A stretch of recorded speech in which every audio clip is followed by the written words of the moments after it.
Independent music. The triangle of musicians, fans, and music professionals. This is Tim from the Indie Bands blog, and welcome once again. Who's on today? Let's go find out.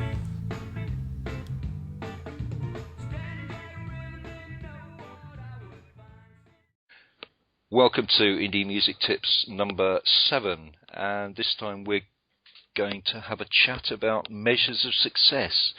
A very brave and wide-ranging topic with James Anderson of the UK band Avon Cottage, who's also, at the same time as busy writing indie music, a classical composer. Hi, James. Hi, Tim. Thanks for sparing me the time. I do appreciate it. And I know on our pre-chat you're an extremely busy man, got a job, do classical compositions, you've got your band going. You've also got time to talk to me. So thanks for that. Not a problem at all. The subject area, yes, it's huge. Measures of success. What were you thinking with that?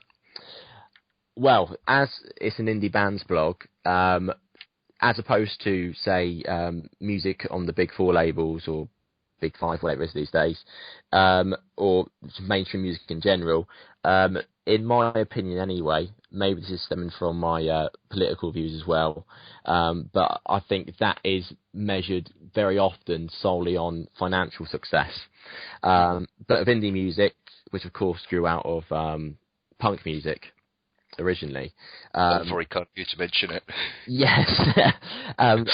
Something completely different, and therefore, I hope, to be completely different measures of success. Sure. And what sort of things would you look at from, say, the point of view of Avon Cottages as those measures of success?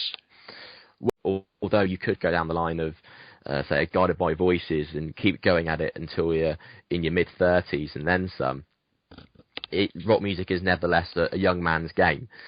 Sure. So it's sort of gotten to the stage, and it's been building up to this even from a teenager. So I'm now 24. As to what is success, or what's a plausible success, I guess. For Avon Cottage, and I think the other guys would agree with me for this. When I was a teenager, and when I started playing electric guitar, which was a bit before, I was about 11 or 12. I was all about massive rock songs, really big guitar solos, wanting to go around the world, shag loads of women, and the classic rock star. Exactly. Yeah. And then come home to a massive mansion. Of course, the reason being, it wasn't really because I wanted loads of money, because there's loads of things you can do to get loads of money. It's because I want to have loads of money and also play music. It's through the years, up until now, I don't really care about money so much anymore, and especially when you start having a job and you realise that time is very, very precious, especially compared to the luxury of your teenage years. To me, it's more now about what can I do to leave a mark. So what can I create artistically that either I'd be happy with and or that other people would like as well, other people whom I respect. Sure. I'm guessing that comes from, to an extent, from your own sort of personal motivations, which, as we discussed, are very much driven by the creativity, the process of creativity almost. Absolutely. Again, it's as we were talking about before this interview, to me, there's several different types of music fan. You've either got the people who just listen to something because it's something to have on nice in the background, or it's something to add a bit of sparkle to your day, something on the radio. You've got the people who like music and get into the bands, so they're perhaps passionate about it, but they aren't musicians.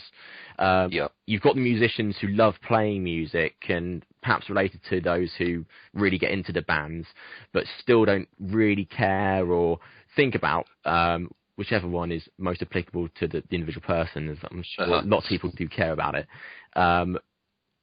what they feel about the music and how they get into it, and then you've got people like me who write music, and to me it's all about what can you create in terms of a piece of music to leave your mark. And I would see myself as a massive music nerd, be it about analysing classical pieces or about thinking why did Pavement choose to be so lazy almost when recording Slanted and Enchanted, but how did it turn out to be so brilliant? Sure.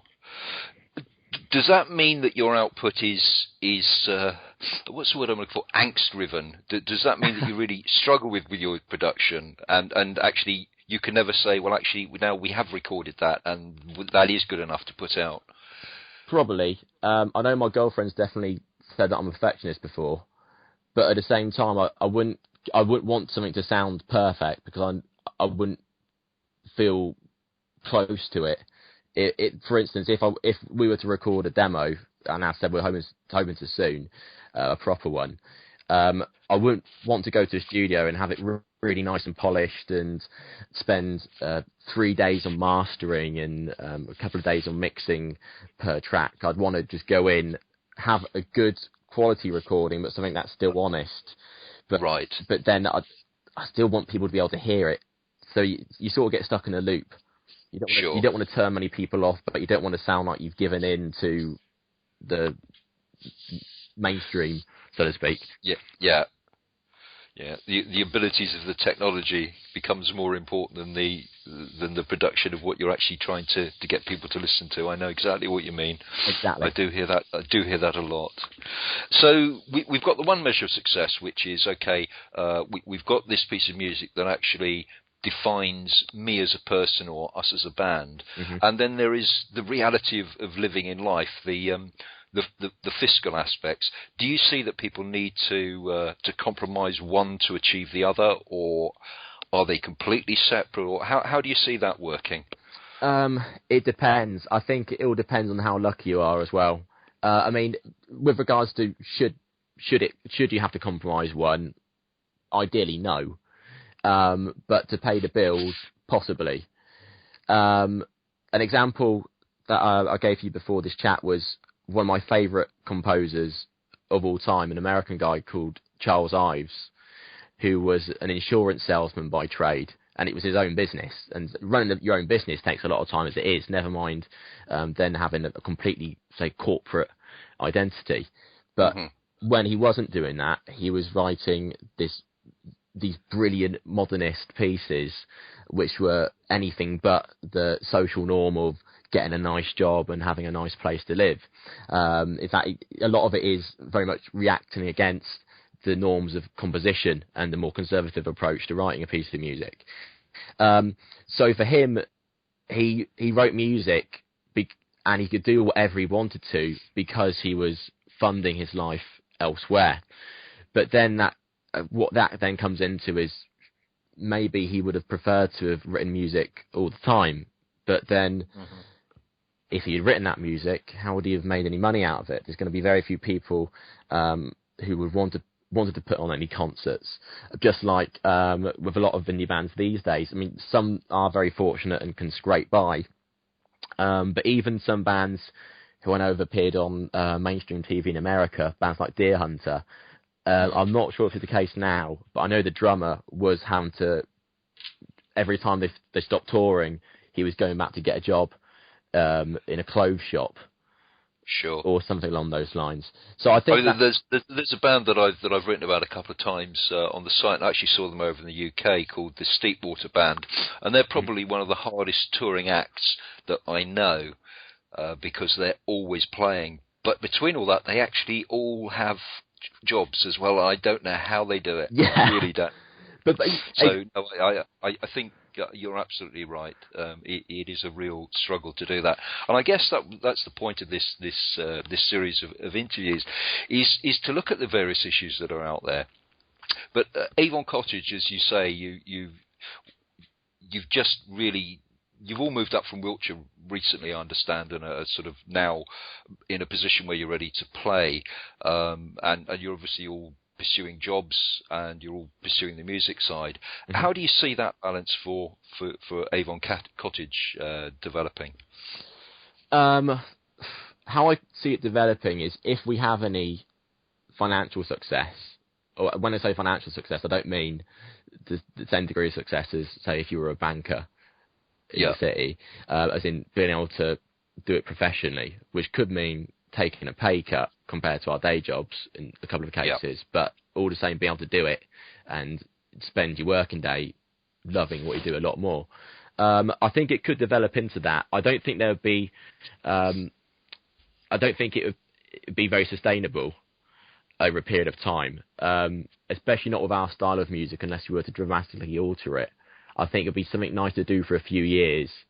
But then, especially as you get older and you start having families, then if you are being able to get by doing indie rock professionally, it's unlikely to be the case where you can then feed kids with it as well and pay for a mortgage as well.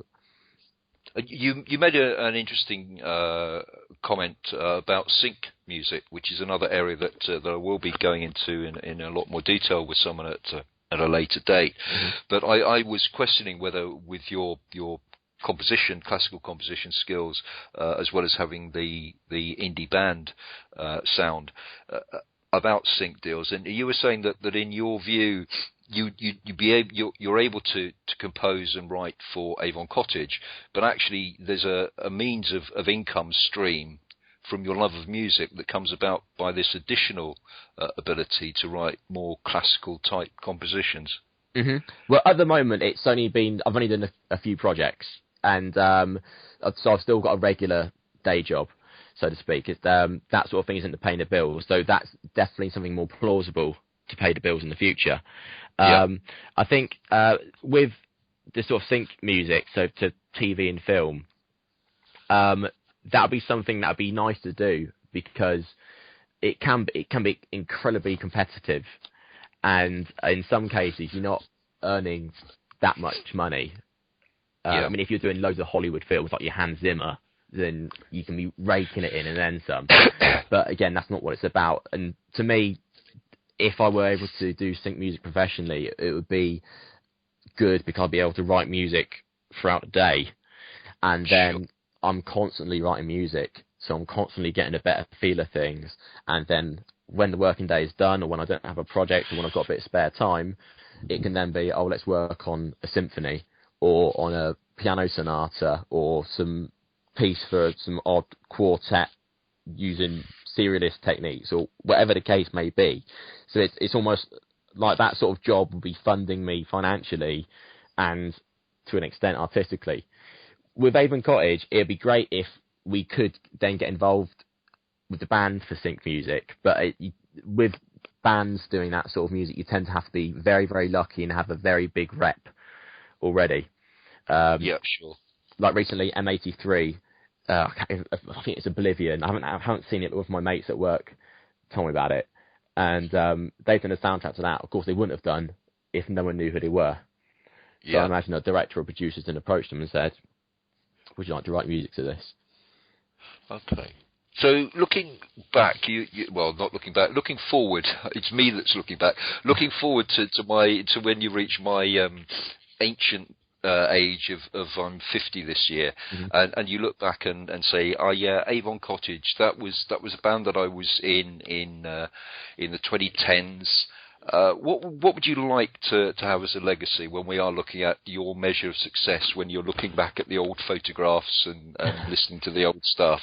I'd like to have, firstly, at least 2 albums worth of material that we all were really happy with, or at least very satisfied with. As I said, it can be, even not if you're a perfectionist, but for any musician, it can be very hard to be happy with what you've done. Mm-hmm. And but it would also be nice to have some recognition, because it's all very well having something that you're happy with, but it'd be much better if other people said it was great as well. Everyone likes having their ego massaged, so I'd like to have at least 2 albums that we're happy with and that can have some critical acclaim to. It may seem like quite an arrogant thing to want No, you've got to have ambition, or you're running around in circles, kind of never measuring anything. Yeah, well, exactly, yeah. So it would still be nice to have that, but also doing the rock and roll thing. I mean, we've all got girlfriends now, so it's not going to be the case where we can go out and shag loads of birds and then come home. She's not in the room, is she, by any chance? Or you're thinking she might be listening to this audio recording later? No, I didn't. I'm not that cynical. Well, she's downstairs at the moment, so I don't. But I have got quite a loud voice, so maybe. But to be honest, we're all very very faithful. So sure. even if you kind of you've got a partners that you're happy with, and so that it's not. I think you said earlier it's not about the big rock and roll success. That was a sort of a 14-year-old's dream, and your ambitions have changed. What about, again, looking back, what about you've talked about the recording artist, 2 albums behind you. What about touring and playing? Would you like to have travelled around the world, or travelled Europe-wide, or nationally, or just have played locally? I would love to have done international stuff. Apart from anything else, I think it's an achievement in itself, even if you are doing it with just funding yourself to do it without label support. To have said we've reached these audiences, but I think it would be great to, alongside a critical acclaim, be able to go to, say, Tokyo, and there's a bunch of people there who know who you are, that they want to see you because they like the music you've written, and they've come out for that reason. I mean, it's very possible to do it on the indie scale as well. I mean, one of my my favourite album from the last decade is The Glow Part 2 by the Microphones, which is absolutely brilliant. And Phil Elverum from the Microphones, me and Murray, actually, the bassist of Avon Cottage, we saw him not last year, the year before, in London, and it was only a small gig under his alias, or replacement name, Mount Eerie.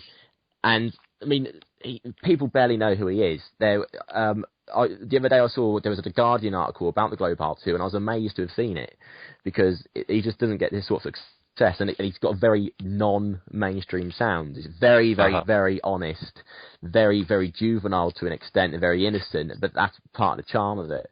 And but just having him there, and thinking, okay, these people still know who he is, even though this is a smaller room than, say, Wembley Stadium. And I know that he has been able to go to Japan and play a concert, and because he's made an album out of it before, or made an EP out of it, one or the other.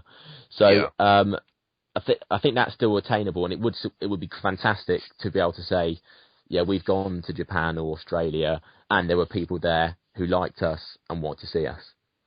That ties in very nicely with an interview that I've got coming up fairly shortly with a band from the US that's a small indie duo, in fact, and they've just managed to complete the tour in the UK, and they played a lot more places than many British bands do. They went up to Scotland, played Wales, played quite a bit all over all parts of England.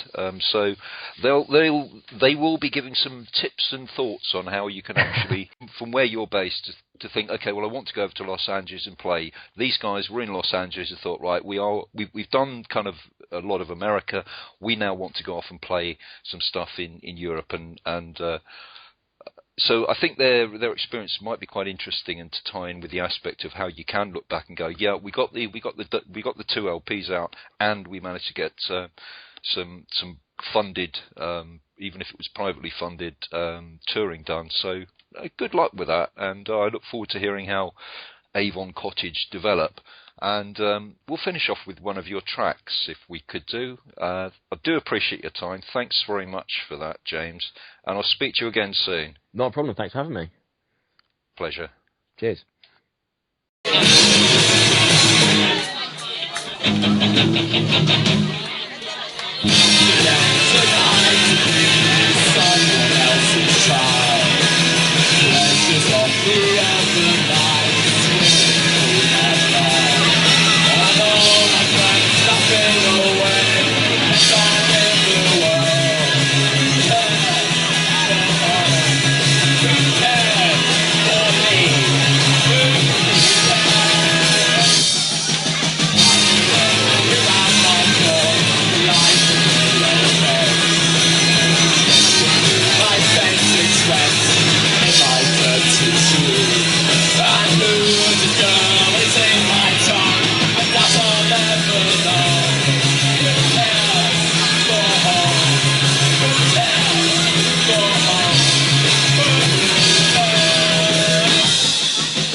the music subside. And then I counted my years, changed my